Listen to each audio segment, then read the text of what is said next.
Jésus racheté, il m'a délivré. Je suis pardonné par ta mort sur la croix. Je suis racheté par ton si grand amour. Tu t'es chargé de mes péchés.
Alléluia. Béni soit ton nom, Seigneur. Alléluia. Alléluia. Merci Seigneur pour sa présence. Oui, amen. Alléluia. Alléluia. Gloire à toi. Les réunions comme ce matin confirment vraiment le fait que l'amour bannit la crainte, que l'amour est plus fort que tout. Parce qu'on peut avoir toutes sortes de réunions, toutes sortes d'esprits ou d'atmosphères dans une réunion et il se passe certaines choses. Et dès que vous concentrez la réunion sur l'amour de Dieu, sur le sacrifice de Dieu, sur la croix, automatiquement il y a quelque chose qui sort de nous, qu'on soit conditionné ou pas conditionné, il y a quelque chose qui procède cet amour et ce sacrifice provoque une réaction automatique à l'intérieur de nous. Il y a quelque chose de particulier avec l'amour et la passion qui était en Jésus-Christ. La manifestation de cet amour, comme dit Jean 3,16, Dieu avait tellement d'amour pour tout le monde qu'il a donné ce qu'il avait de mieux, il a donné son seul Fils pour que nous puissions tous avoir la vie éternelle. Ça n'était pas un objectif élitiste, Dieu n'était pas là, et on va le voir plus tard, pour racheter les Juifs, pour pardonner les Juifs, pour donner une nouvelle histoire aux Juifs.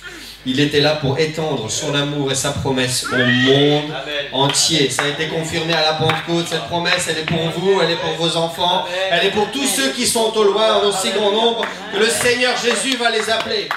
Alléluia. Il n'est pas dépendant de race, il n'est pas dépendant de couleur, il n'est pas dépendant de sexe, il n'est pas dépendant d'éducation, de quoi que ce soit. Cette promesse, elle est pour moi. Elle est pour moi. Alléluia. Elle est pour moi, qui que je sois, d'où que je vienne, la promesse elle est pour moi, que je sois juif ou que je sois païen, croyant ou pas croyant, bonne expérience, mauvaise expérience, homme, femme, ancien, enfant, elle est pour moi la promesse. Elle est pour moi la promesse. Alléluia. Il y a une alternative, il y a quelque chose de plus. Et je n'ai pas besoin de la mériter, elle est simplement disponible. Le salaire du péché, c'était la mort. Mais le don gratuit de Dieu, c'est la vie éternelle en Jésus-Christ. Alléluia. Alléluia. Le don gratuit. La vie éternelle en Jésus-Christ. Alléluia. Alléluia. On va bien évidemment parler du week-end pascal, de ce qui s'est passé. Je suis remonté plus loin cette semaine. ce matin, je me suis intéressé à la semaine pascale. Jésus a vécu un peu plus de 33 ans. Et il a passé 3 ans et demi à peu près à enseigner activement le ministère. On sait qu'il a commencé son ministère déjà quand il était enfant, lorsque ses parents le retrouvaient dans le temple, il était déjà actif. Mais son ministère s'est vraiment engagé plus ou moins à l'âge de 30 ans. Pendant 3 ans et demi, il a été partout. Il a enseigné, il a essayé de changer les choses. Et je me suis intéressé ce matin à la dernière semaine, aux 7 derniers jours de ces 3 ans et demi. Les 7 derniers jours qui ont précédé la crucifixion, la semaine de Pâques. Cette semaine de Pâques a commencé très bien et très mal.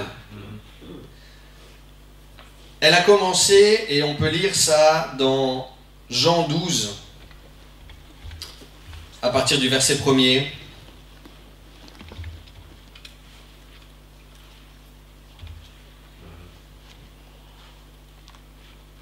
Jésus, on se retrouve à Béthanie avec Marthe, Marie et Lazare qui étaient déjà ressuscités entre-temps. Jésus passe un moment là. Il n'était pas encore entré dans Jérusalem.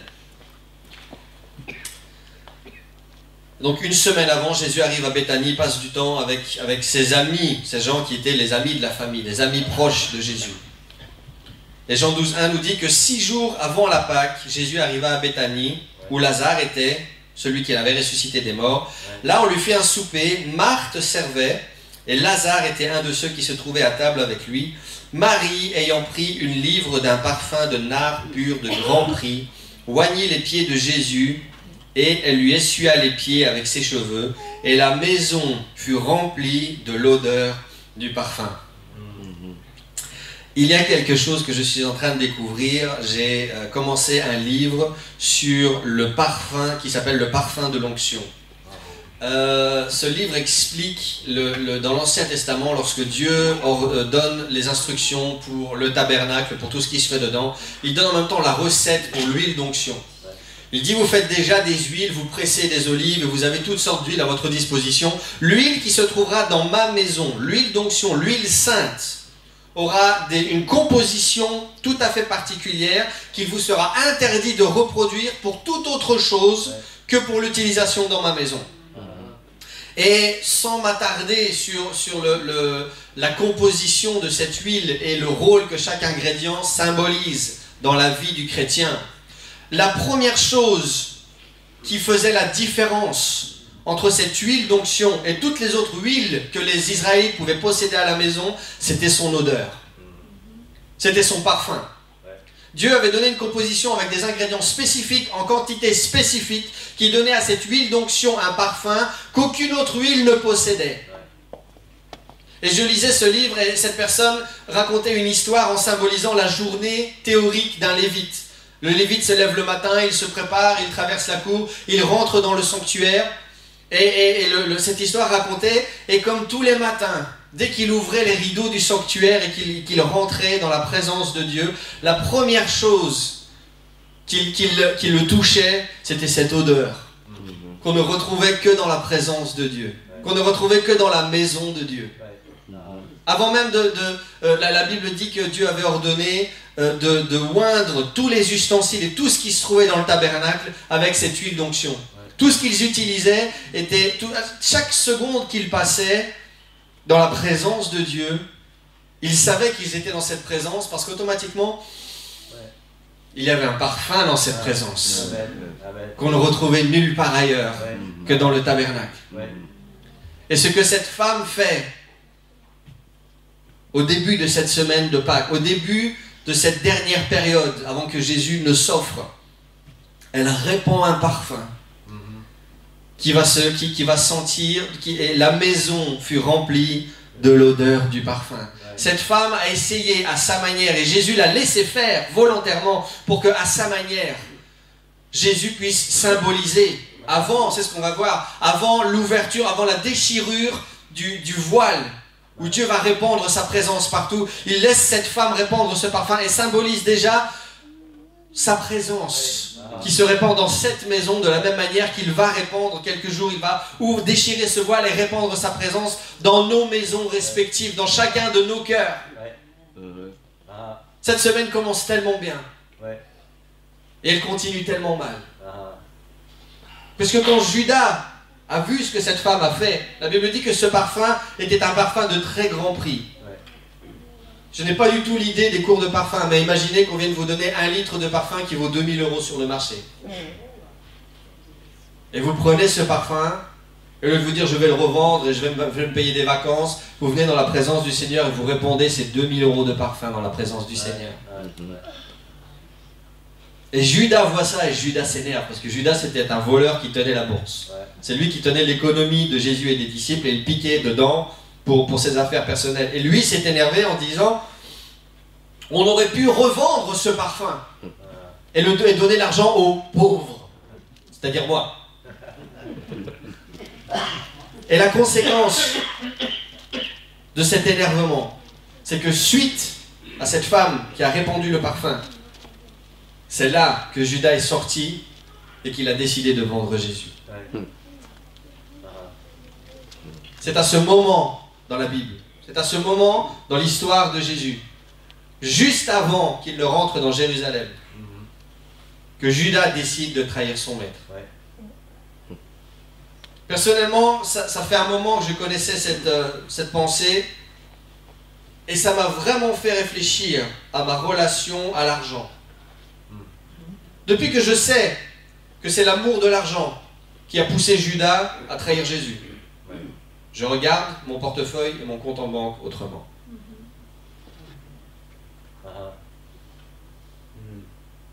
Et donc Jésus, avant même de rentrer dans Jérusalem, est déjà trahi, a déjà un imposteur au milieu de son équipe, sait déjà qu'alors que lui va rentrer de manière à peu près triomphale, on va voir pourquoi je dis à peu près, il sait déjà qu'en même temps que lui marche vers sa destinée, sa trahison marche avec lui.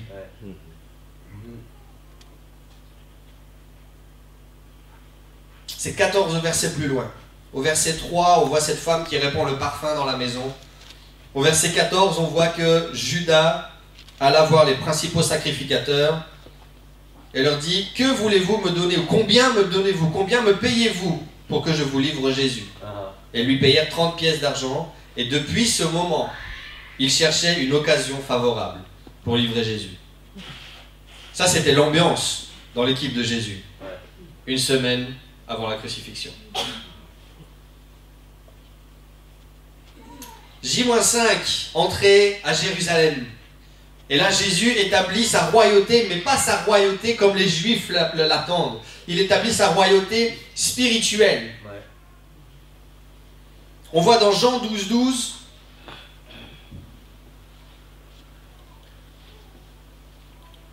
je ne suis pas sûr que ma référence soit bonne. Oui, c'est ça. Le lendemain, une foule nombreuse de gens venus à la fête, ayant entendu dire que Jésus se rendait à Jérusalem, prirent des branches de palmier et allèrent au-devant de lui en criant « Hosanna, béni soit celui qui vient au nom du Seigneur, le roi d'Israël !» Jésus trouva un ânon, il s'assit dessus, selon ce qui est écrit « Ne crains point, fille de Sion, voici ton roi vient assis sur le petit d'une ânesse. » Jésus vient et les gens l'accueillent comme roi, mais pas comme le bon roi. Parce que les gens attendent un roi physique, un roi politique, qui va les délivrer de l'oppression romaine.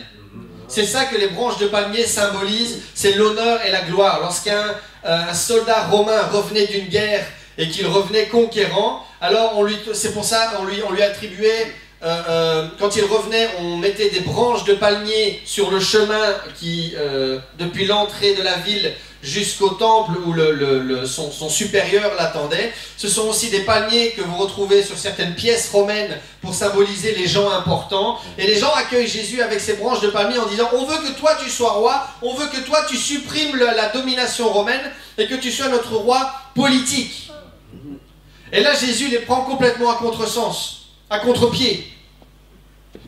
Parce qu'au lieu d'arriver sur un cheval blanc, avec une grande cape pourpre qui symbolise la royauté et la majesté, il vient sur un âne.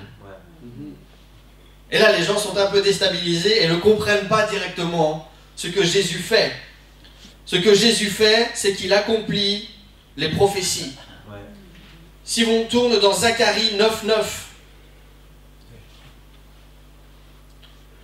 Dieu a inspiré Zacharie et il a écrit « Sois transporté d'allégresse, Sion la belle, lance des acclamations, Jérusalem. Il est là ton roi, il vient à toi, il est juste et victorieux, il est pauvre. Et monté sur un âne, sur un ânon, le petit d'une ânesse. » Jésus est le Dieu de gloire, mais pas le Dieu politique, pas un homme religieux comme ils en avaient déjà des centaines. Il est le Dieu de justice, mais le Dieu qui accomplit sa parole, accomplissant les prophéties jour après jour après jour. Et Jésus poursuit cette semaine. Et il s'est passé tellement de choses pendant cette dernière semaine. Et c'est intéressant, quand j'ai préparé cette prédication, le fait qu'on connaît tous les éléments, pratiquement. Je vais vous raconter les histoires, vous ne serez pas surpris. Parce qu'on les connaît. Mais le fait de savoir que c'est ça qui s'est passé, dans l'ordre où ça s'est passé, pendant cette dernière semaine, dans cette ambiance un petit peu, dans cette ambiance de trahison, ça met les choses en perspective. Jésus rentre dans Jérusalem et les gens l'acclament. Les gens disent Hosanna. Hosanna, ça veut dire aide ou sauve. Et ils ne s'adressaient pas à Dieu. Ils ne cherchaient pas un sauveur pour leurs âmes. Puisqu'ils étaient déjà endoctrinés dans leur religion. La loi leur disait tout ce dont ils avaient besoin. Ils cherchaient quelqu'un qui allait les sauver politiquement. Hosanna. Aide-nous, sauve-nous. Et Jésus, après ça, fait quelque chose qu'il avait déjà fait auparavant. Jésus nettoie le temple. Jésus rentre à nouveau dans le temple et il chasse les marchands. Tous ces voleurs de nouveau qui s'intéressaient à l'argent plus qu'à la présence du Seigneur, comme on l'a vu ici au début avec le parfum de Marie et Judas qui tenait la bourse. Ce qui est intéressant, c'est que Jésus a fait ça 2 fois dans son ministère. La toute première fois, c'était après son premier miracle. Il a commencé son ministère, il a été à Cana pour changer l'eau en vin. Et juste après ça, si vous lisez les évangiles, la première chose qu'il a fait, c'est d'aller dans le temple. Et quand il a vu tout le marchandage et toute l'escroquerie qu'il y avait dans le marchandage, dans le temple, il a chassé les gens. C'était la première chose qu'il a faite en commençant son ministère. C'était une des dernières choses qu'il a faites à la fin de son ministère. Il a essayé, quand il est apparu sur la scène religieuse et politique juive, d'expliquer aux gens qu'il y a plus dans la présence du Seigneur que du troc, que du marchandage, que des lois, que des routines et des habitudes. Et pendant 3 ans, il a essayé de leur enseigner ça, parabole après parabole, miracle après miracle. Il y a autre chose que ce que vous connaissez, il y a autre chose que les lois, il y a autre chose que la domination romaine, il y a autre chose que les préceptes et que la routine, il y a autre chose. Et 3 ans après, toujours la même chose. Jésus prononce une parole, Jésus enseigne quelque chose. Dieu nous parle.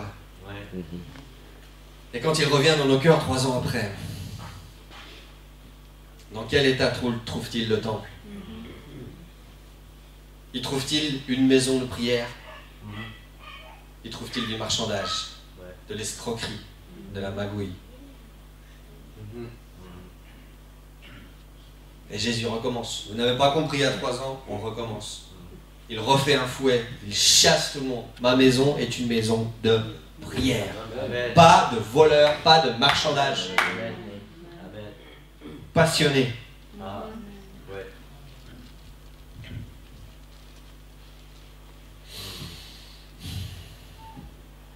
Il chassa tous ceux qui vendaient, qui achetaient dans le temple. Il renversa les tables des changeurs, les sièges de vendeurs de pigeons.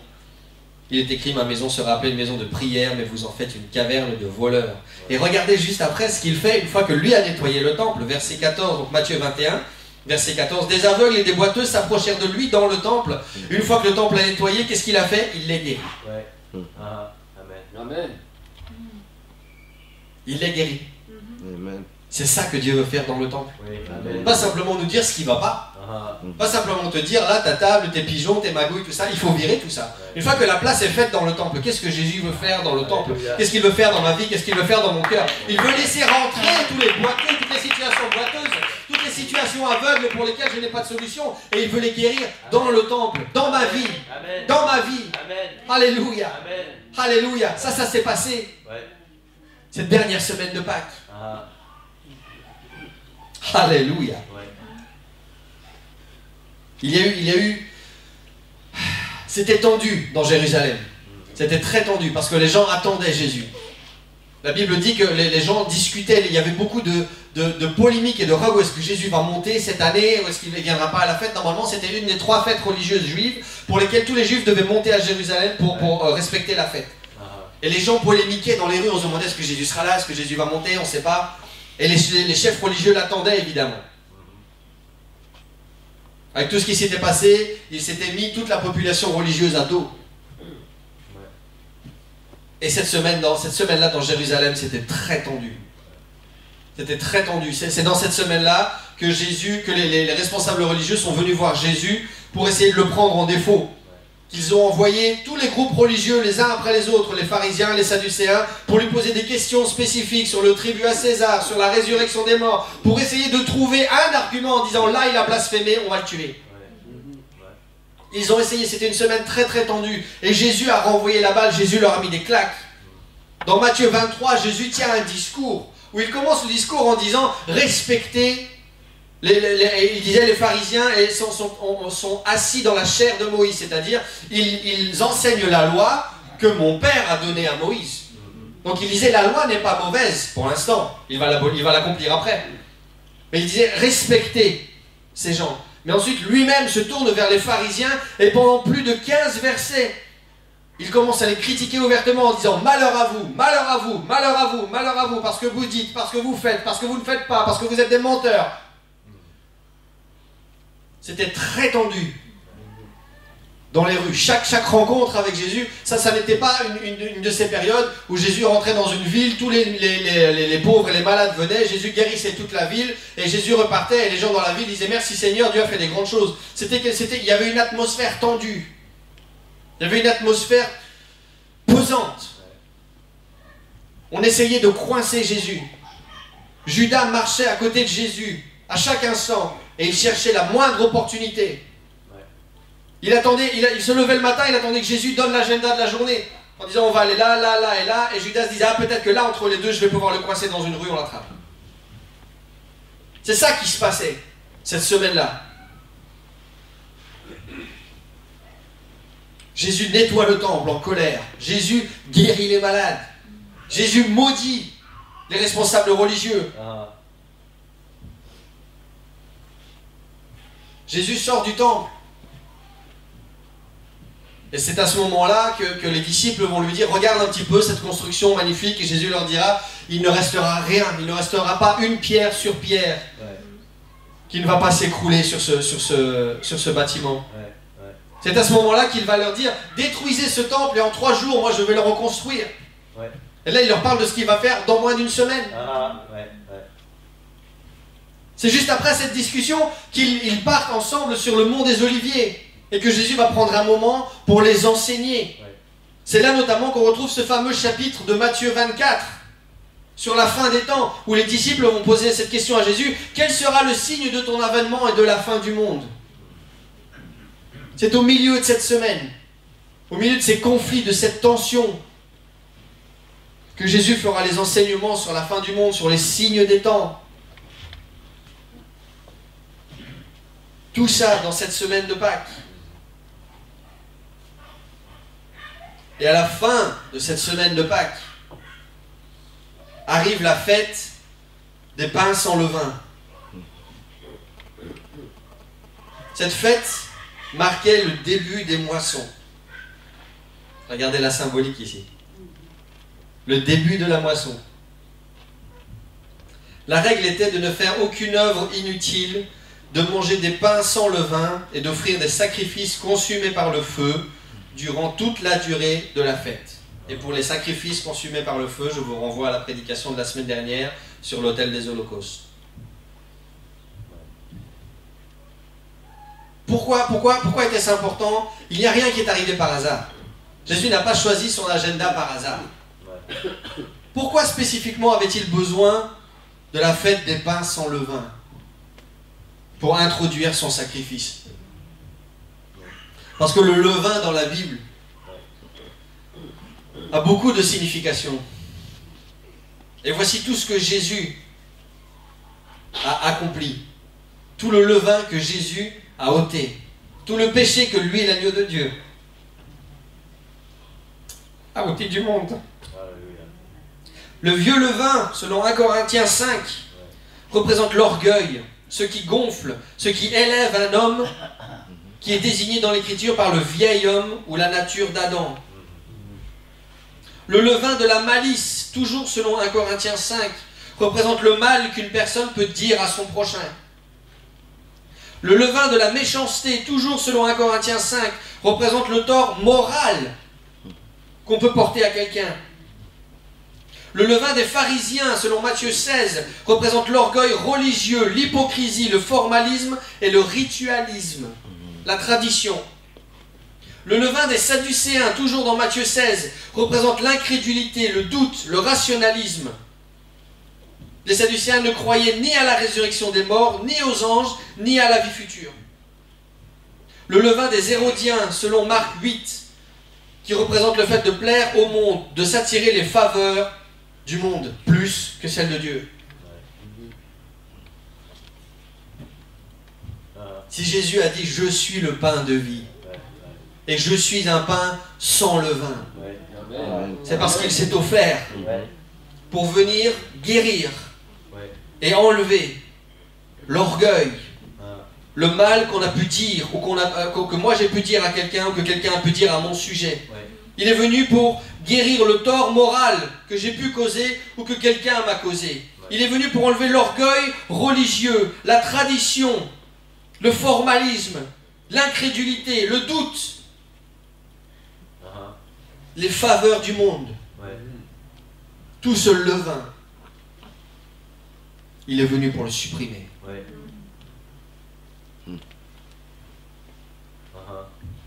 Et voilà la Pâque. Et on retrouve dans Matthieu 26 la Sainte Seine. Jésus, avec tous ses disciples,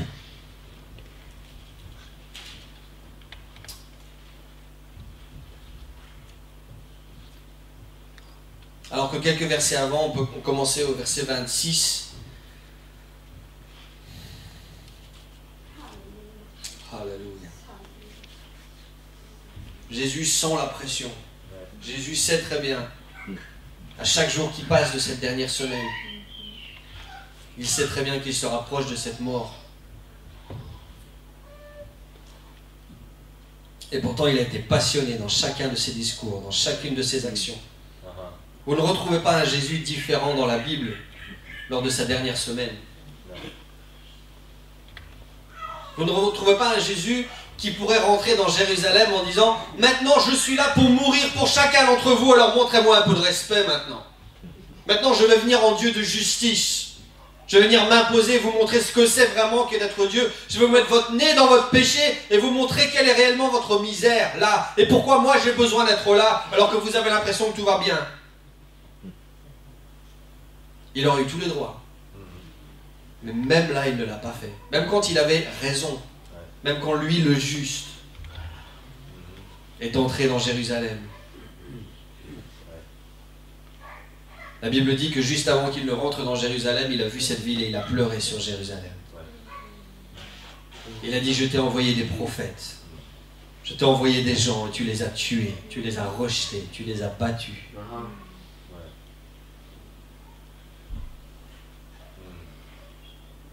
Et puisque tu n'as pas su entendre ce que j'ai envoyé, puisque tu ne les as pas reçus eux, alors je viens faire le travail moi-même.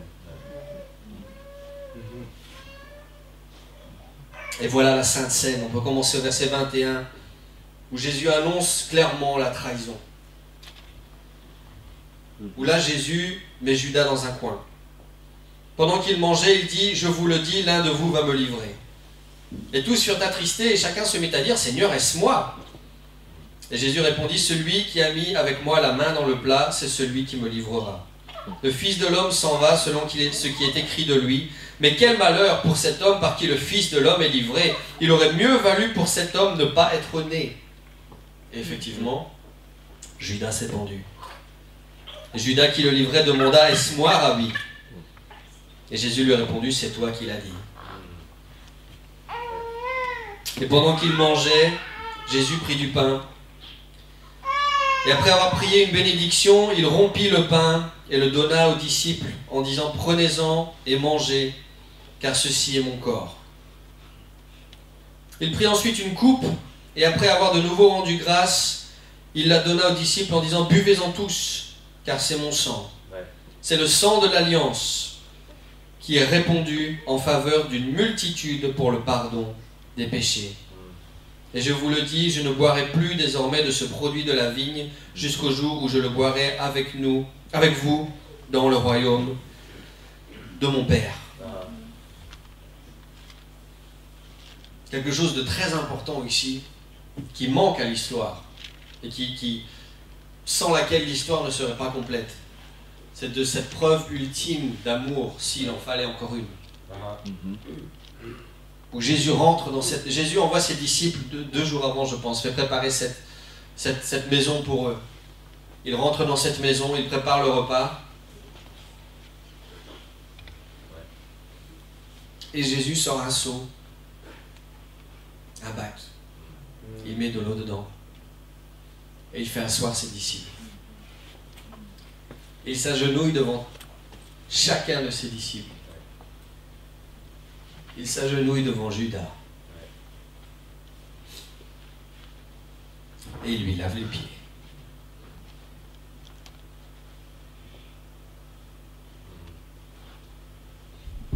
Je pense qu'on ne se représente jamais cette image.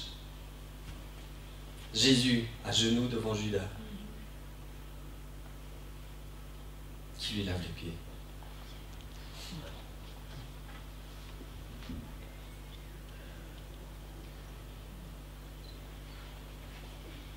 Ensuite, il y a ses disciples.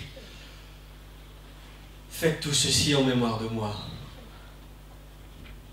Lavez-vous les pieds mutuellement.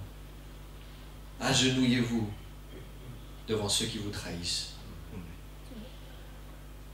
Et lavez-leur les pieds. Et je sais que c'est difficile. Et je sais la bénédiction qui en découle. Je voudrais avoir plus de temps pour parler du lavement des pieds. Que ce soit au niveau de sa symbolique ou au niveau de l'action physique, de l'action spirituelle, de la restauration. Laver les pieds de quelqu'un, ça n'est pas quelque chose qui restaure quelqu'un. C'est une action qui vous restaure vous-même.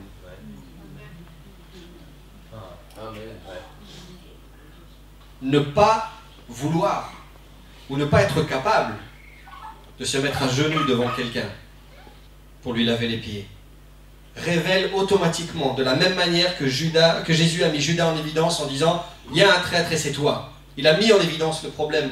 Le fait de laver les pieds va mettre en évidence dans votre cœur tout de suite. Si votre cœur est prêt et humble, si votre cœur est sincère devant Dieu, est prêt à s'agenouiller devant n'importe qui. S'il y a une personne devant laquelle vous n'êtes pas capable de vous agenouiller, il y a un problème entre vous et cette personne.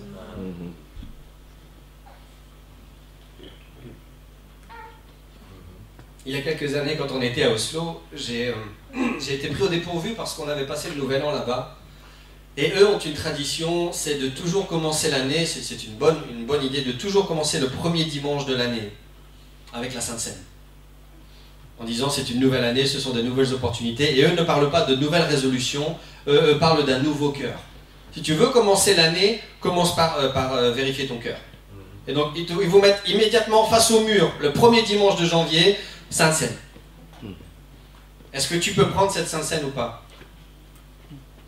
Et j'ai découvert des choses sur moi-même. Quand j'ai vu ce plateau s'ouvrir et je me suis dit dans 5 minutes ça va être mon tour, je ne pouvais pas le prendre. Et merci Seigneur pour ce moment de grâce que j'ai eu pour pouvoir régulariser mon cœur. Mais derrière ce sacrifice, derrière ce pain, derrière ce fruit de la vigne, il y a une porte ouverte avant que Jésus nous rachète, avant qu'il fasse couler son sang pour nous. Ce pain sans levain, ce lavement des pieds, ce repas avec lui, c'est d'abord une opportunité de faire un contrôle technique personnel. Seigneur, est-ce que je peux m'asseoir avec toi sans avoir honte? Est-ce que je peux m'agenouiller devant mes frères et mes sœurs sans avoir de problème? Est-ce que je peux recevoir ton corps et ton sang?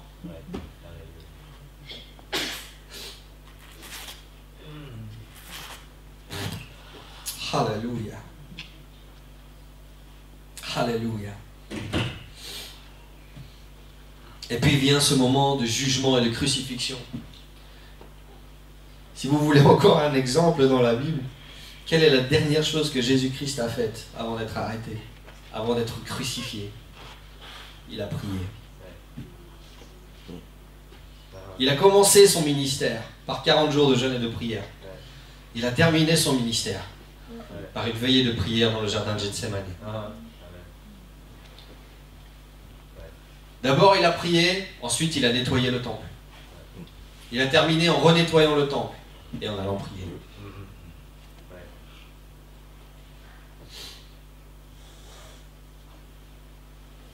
Alors que plus de 300 prophéties furent accomplies par Jésus depuis sa naissance. Je dis plus de 300 parce que ça peut monter jusqu'à 360 ou 380, suivant les textes. Plus de 20 prophéties ont été accomplies juste cette semaine-là. Entre le moment où Jésus est rentré, en commençant avec cette prophétie de Jésus sur un anon qu'on a lu ensemble, il a accompli plus de 20 prophéties en une semaine. Des prophéties qui disent qu'il serait haï sans cause, qu'il serait trahi par un ami, qu'il serait vendu pour 30 pièces d'or, qu'il serait rejeté par son peuple, accusé par de faux témoins, qu'il resterait silencieux face à ses accusateurs, qu'il serait battu et moqué, abandonné par ses disciples, percé aux mains et aux pieds, qu'on vendrait ses vêtements, qu'il n'aurait aucun os brisé, qu'il serait crucifié avec des criminels, qu'on lui donnerait du vinaigre pour boire, qu'il prierait pour ses ennemis, qu'on lui percerait le côté, qu'il y aurait des ténèbres sur le pays. Tout ça sont des événements qui sont arrivés cette semaine-là. Et sont des prophéties dans l'Ancien Testament qui ont toutes été accomplies par Jésus-Christ de Nazareth. La croix a été ce lieu de souffrance ultime. Golgotha signifie le mont du crâne.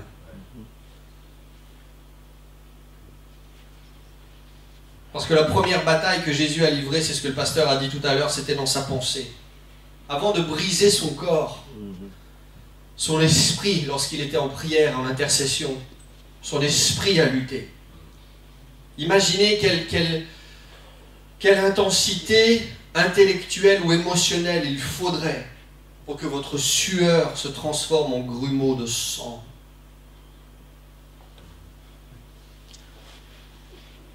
C'était ça le lieu du crâne, cette bataille intense dans l'esprit de Jésus, où son esprit a été brisé avant que son corps ne soit livré. J'ai découvert hier des informations sur la crucifixion.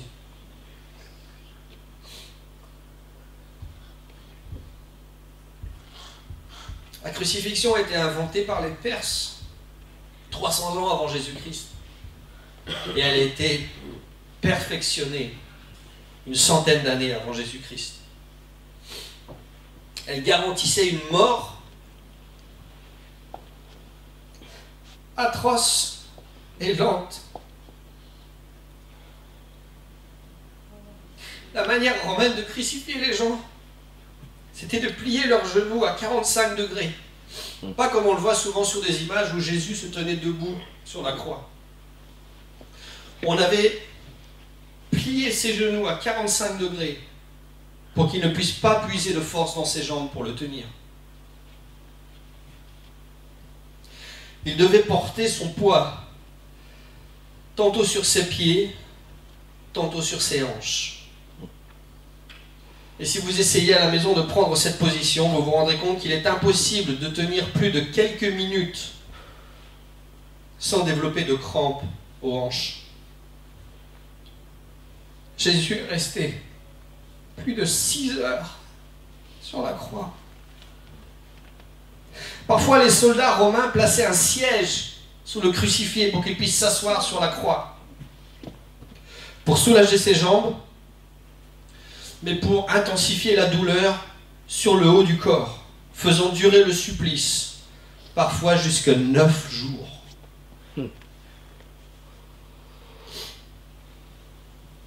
Lorsque ses pieds lui faisaient trop mal et que ses hanches avaient des crampes, le poids de son corps devait ensuite être transféré vers ses poignets, ses bras et ses épaules.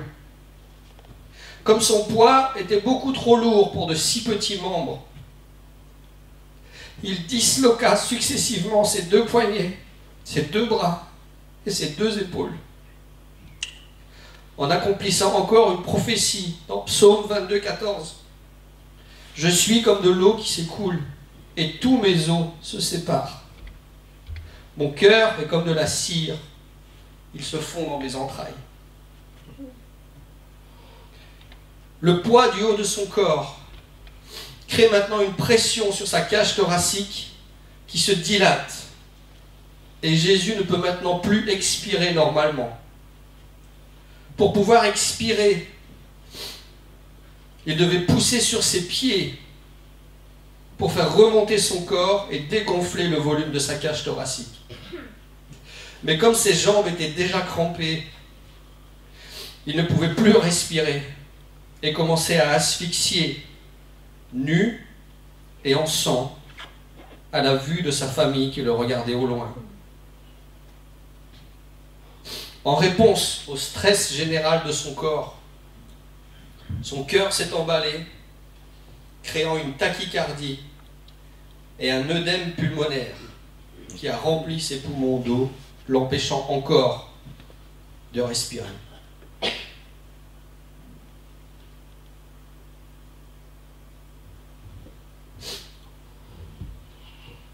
Et il a fait ça pendant 6 heures.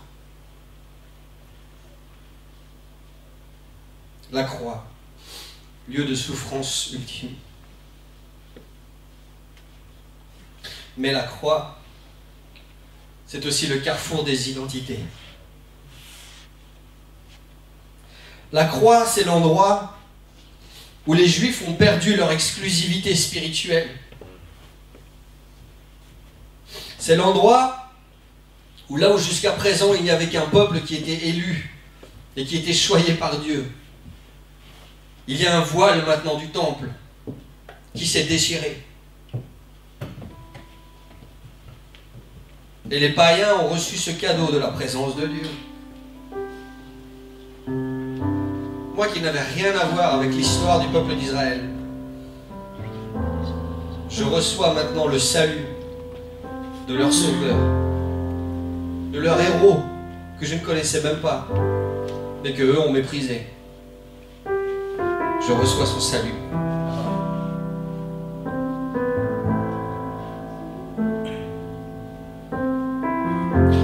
Le diable qui était un ange brillant est réduit à la poussière. Et moi, formé de la poussière et privé de la présence de Dieu, je suis maintenant restauré en communion permanente avec lui.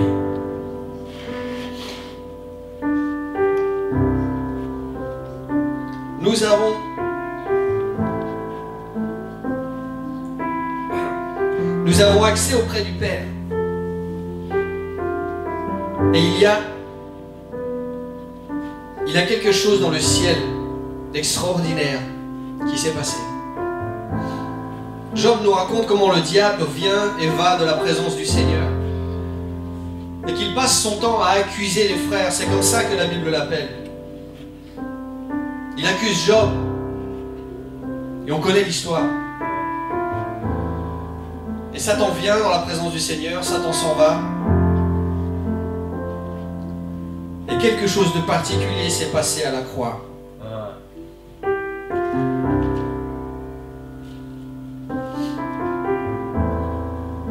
Lorsque Jésus parle de sa mort, dans Jean 12, il explique: maintenant je suis troublé. Et que puis-je dire? Mon Père, sauve-moi de cette heure. Tu ne peux pas, parce que c'est pour cela que je suis venu en cette heure. Alors Père, glorifie ton nom. Et une voix vint du ciel: je l'ai glorifié et je le glorifierai encore. Et Jésus reprit en disant: c'est maintenant le jugement de ce monde. C'est maintenant que le prince de ce monde sera chassé dehors. Et moi, quand j'aurai été élevé de la terre, j'attirerai tous les hommes à moi. Jésus va mourir. Et il dit cette phrase: c'est maintenant que le prince du monde sera chassé dehors. Apocalypse 12 nous raconte une guerre. Cette guerre dans le ciel. Elle nous raconte d'abord comment une femme qui représente le peuple d'Israël a donné naissance au Messie. Et le dragon qui représente le diable a essayé de tuer ce bébé. C'est exactement ce que Hérode a fait quand Jésus est né. Il a fait tuer tous les enfants qui étaient dans la ville pour essayer de supprimer l'arrivée de ce Messie, de ce roi des Juifs. Et Apocalypse 12 raconte que suite à ça, il y a eu une guerre dans le ciel. Michel et ses anges combattirent contre le dragon, contre le diable. Et le dragon et ses anges combattirent, mais ils ne furent pas plus forts. Et leur place ne fut plus trouvée dans le ciel. Il fut précipité, le grand dragon, le serpent ancien qu'on appelle le diable et Satan, celui qui séduit la terre. Il fut précipité sur la terre et tous ses anges furent précipités avec lui. Et j'entendis dans le ciel une voix forte qui disait: maintenant le salut est arrivé, et la puissance et le règne de notre Dieu et l'autorité de son Christ, car il a été précipité, l'accusateur de nos frères. Celui qui les accusait devant notre Dieu jour et nuit, comme il l'a fait avec Job, n'a maintenant plus accès à la présence du Seigneur, ne peut plus nous accuser. Il a été précipité sur terre. Il a été vaincu à cause du sang de l'agneau. Et à cause de la parole de leur témoignage. Et ils n'ont pas aimé leur vie jusqu'à craindre la mort. Il y a quelque chose qui a changé devant le trône de Dieu à la croix. Il y avait une voix qui nous accusait continuellement, qui montrait à Dieu le livre de nos péchés. Chaque parole mauvaise qui sortait de notre bouche, chaque action qui ne correspondait pas à ce que Dieu attendait. Il y avait quelqu'un devant le trône de Dieu qui lui rappelait continuellement à quel point nous étions mauvais, à quel point nous étions pourris, à quel point nous étions indignes, qu'il envoie son Fils pour un sacrifice ultime, pour nous racheter nous d'une telle misère. Il y avait quelqu'un jusqu'à la croix pour accuser les frères.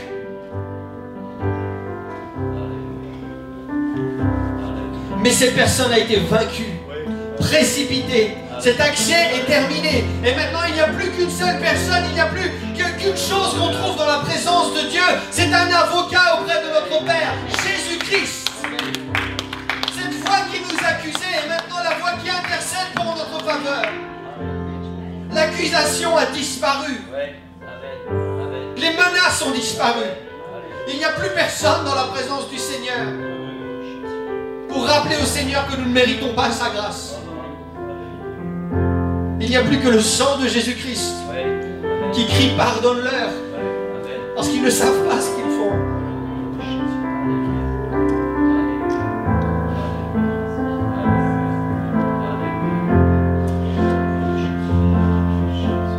La croix, c'est le carrefour des identités. Là où le diable était un astre brillant, lui qui était un astre est maintenant devenu un désastre. Et moi qui étais de la poussière de la terre, j'ai été élevé au rang de fils de Dieu dans la gloire. Alléluia. Alléluia. Alléluia. L'accusateur des frères a été réduit au silence. Et il y a maintenant une voix qui crie pour moi, pardonne, Alléluia. pardonne, pardonne.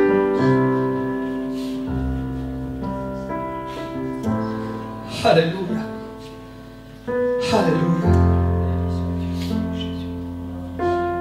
On va faire les choses différemment ce matin. J'aimerais qu'on puisse, que ceux qui sont capables physiquement puissent se lever.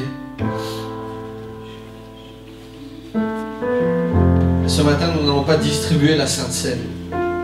Et si vous voulez la prendre, je vais vous demander de vous avancer à l'autel.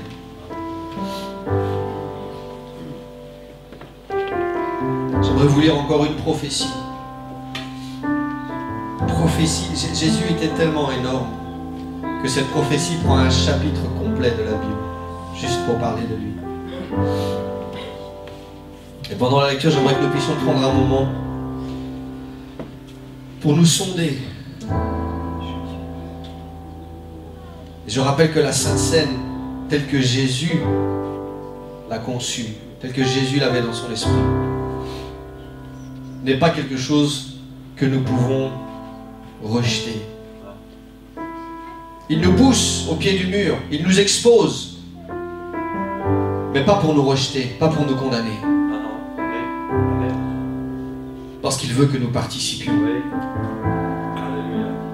Prends mon corps, prends mon sang, parce que c'est répandu pour toi. Ésaïe 53 dit, qui a cru, tu ne dois pas afficher Jean-Luc, qui a cru ce qui nous était annoncé? Le bras du Seigneur, pour qui s'est-il dévoilé? Il s'est élevé devant lui comme un rejeton, comme une racine qui sort d'une terre assoiffée. Il n'avait pas d'apparence, ni d'éclat pour que nous le regardions.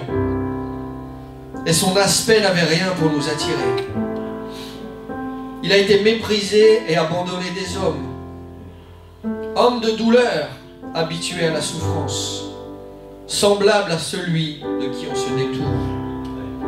Il était méprisé et nous ne l'avons pas estimé. En fait, ce sont nos souffrances qu'il a portées. C'est de nos douleurs qu'il s'est chargé. Et nous, nous le pensions atteint d'une malédiction, frappé de Dieu et affligé. Or, il était transpercé à cause de nos transgressions, écrasé à cause de nos fautes. La correction qui nous donne la paix est tombée sur lui, et c'est par ses meurtrissures que nous avons été guéris. Nous étions tous errants comme du petit bétail, chacun suivait sa propre voie. Et le Seigneur a fait venir sur lui notre faute à tous. Maltraité et affligé, il n'a pas ouvert la bouche, semblable au mouton qu'on mène à l'abattoir, à une brebis muette devant ceux qui l'attendent. Il n'a pas ouvert la bouche. Il a été pris par la violence et le jugement dans sa génération. Qui s'est soucié de ce qu'il était exclu de la terre des vivants à cause des transgressions de mon peuple et du fléau qu'il avait atteint? On a mis sa tombe parmi celles des méchants, son sépulcre avec celui du riche, bien qu'il n'ait pas commis de violence et qu'il n'y ait pas eu de tromperie dans sa bouche. Le Seigneur a voulu l'écraser par la souffrance. Si tu as fait de lui un sacrifice de réparation, il verra une descendance, il prolongera ses jours, et la volonté du Seigneur se réalisera par lui. À cause de ses tourments, il verra. Il sera rassasié par sa connaissance. Mon serviteur le juste apportera la justice à la multitude et il se chargera de leurs fautes. C'est pourquoi je lui donnerai une part avec la multitude. Il partagera le butin avec les puissants parce qu'il s'est livré lui-même à la mort et qu'il a été compté parmi les transgresseurs alors qu'il a porté le péché d'une multitude et qu'il a intercédé pour les pécheurs.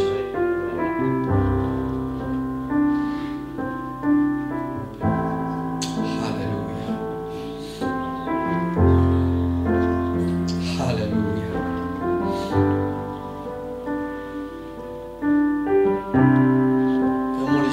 ensemble, prenons un moment maintenant.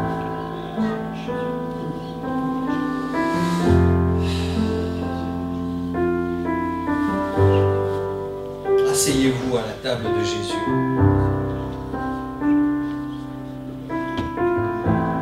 Laissez Jésus s'agenouiller devant vous pour vous laver les pieds.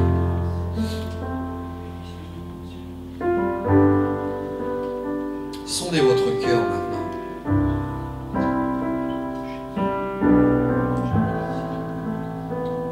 Ne méprisez pas ce sacrifice.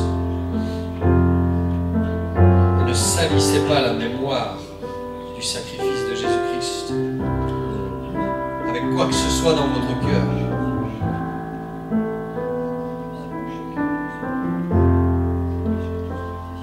Parce que rien ne peut me séparer de l'amour de Jésus-Christ.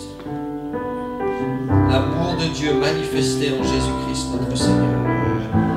Rien de ce qui est dans ton cœur ne peut t'empêcher de prendre la Sainte Seine ce matin. Rien de ce que tu as fait, de ce que tu as dit, de ce qui a été fait, de ce qui a été dit sur toi, ne peut te séparer de l'amour de la croix. Que ce soit physiquement, que ce soit dans ce crâne, dans tes pensées, dans tes émotions.